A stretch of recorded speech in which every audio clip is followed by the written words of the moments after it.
Hi, everybody. Welcome back. Craig Peterson here on WGAN, online at craigpeterson.com. If you haven't already, make sure you sign up for my email. It comes out every week on Saturday mornings, typically, assuming we get it all done on time so that it's out for the show. But I do go through some of the most important articles for the week. A lot of security stuff, including what are the number one patches that you need to make to your systems. So that comes out at least monthly in my newsletter. And these patches are patches to software that is being attacked right then and there in the wild. In other words, it isn't just patch for the sake of patching. This is a serious problem, and if you don't deal with this problem right away, you could become a victim. So you've got to really kind of keep an eye on that, and that is part of my newsletter that comes out, and you can get that by just going to craigpeterson.com/subscribe. Well, we're going to talk right now about the effectiveness and privacy here and limiting facial recognition adoption. This is something we talked a little bit about last week as well. Of course, we talked about this company that's out there doing facial recognition stuff that's really kind of scaring me, because they went and they crawled all of the public photos they could find from sites like Twitter and Facebook and some of these photo sharing sites. They pulled them all together, 3 billion of them, and they put them into a database. The company's called Clearview, and they recorded where they got those photos from.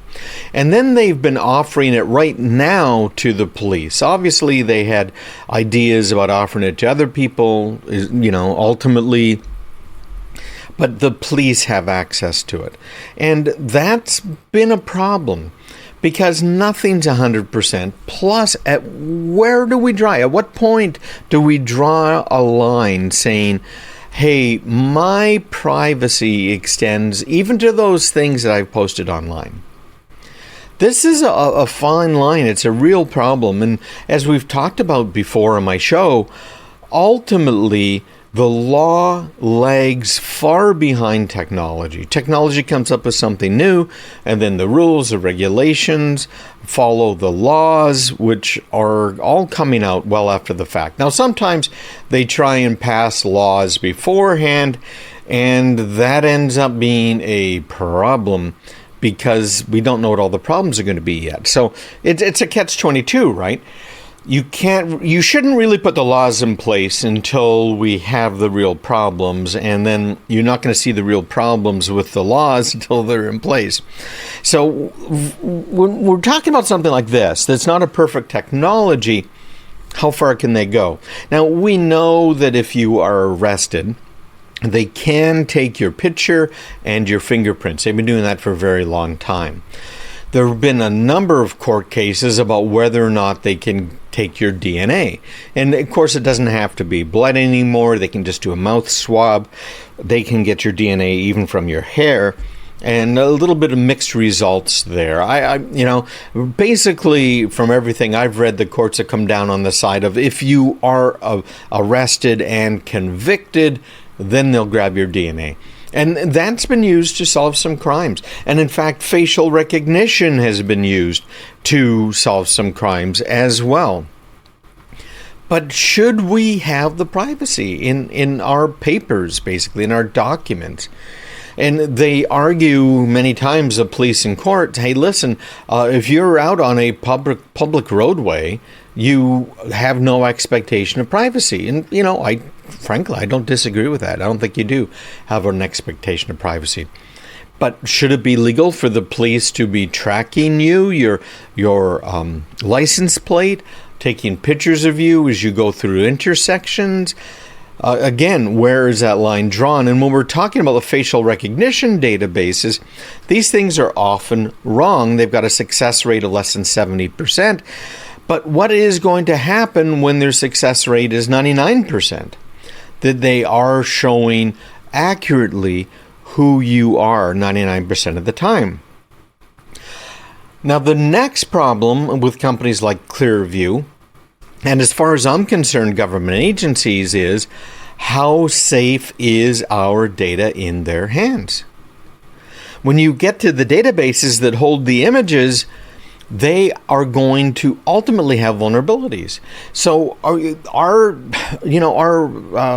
biometric information, our pictures, all the way through our fingerprints, our iris scans, the way we walk, our pace, the way we speak, all of that's biometric. Now, if you lose your password, you can reset your password and have a new one. If you lose the PIN for your ATM card, you can go ahead and get a new one, right? It's pretty simple to do. But what happens if the government, the state government or federal government, has your photo and it's stolen?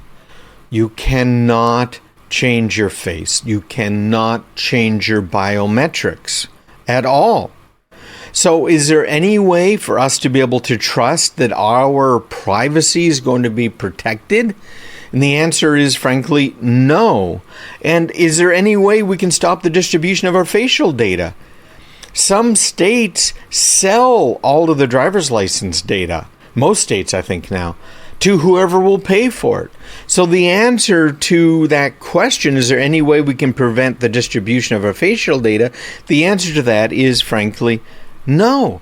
And when we consider the damage that the leak of these types of databases could cause, it is it is overwhelming. It's overwhelming to me. It's overwhelming to you. And I think we've got to be a lot more careful. Now, I mentioned this database company called Clearview.ai that scrubbed the internet, found all 3 billion pictures, pulled them in, kept track of where it saw the pictures. This is a big problem.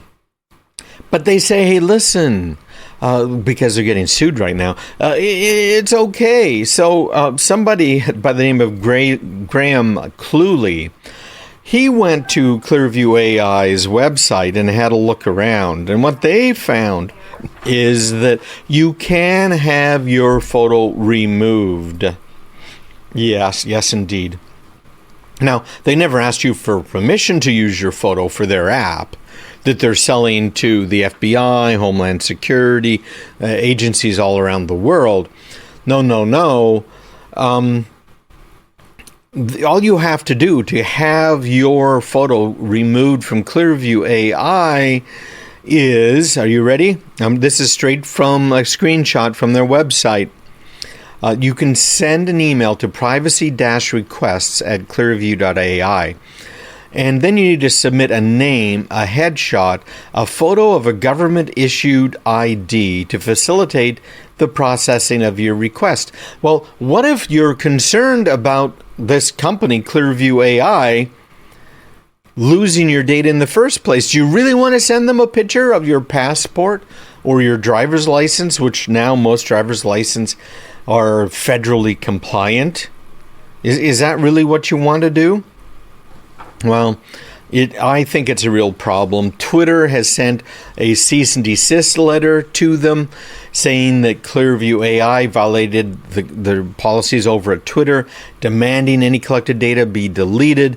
I would expect that Facebook is probably going to do something similar, as will these other websites that are out there where they have been scraped, and they obviously the website had to find out about it. And now we're seeing London's Metropolitan Police Service starting to use live facial recognition technology to scan public areas for suspected criminals. They've been trialing this technology for 2 years, and they're going to have this up and running by February 2020. Going to be linked to a database of suspects. So again, this is a problem. Facial recognition technology is just not accurate.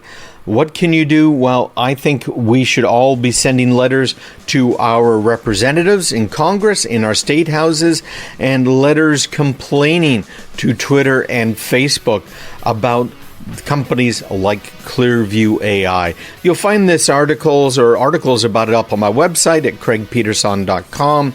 And of course, you're listening to me on WGAN. Stick around. When we get back, we're going to talk about the costs of ransomware in Q4 2019 and today.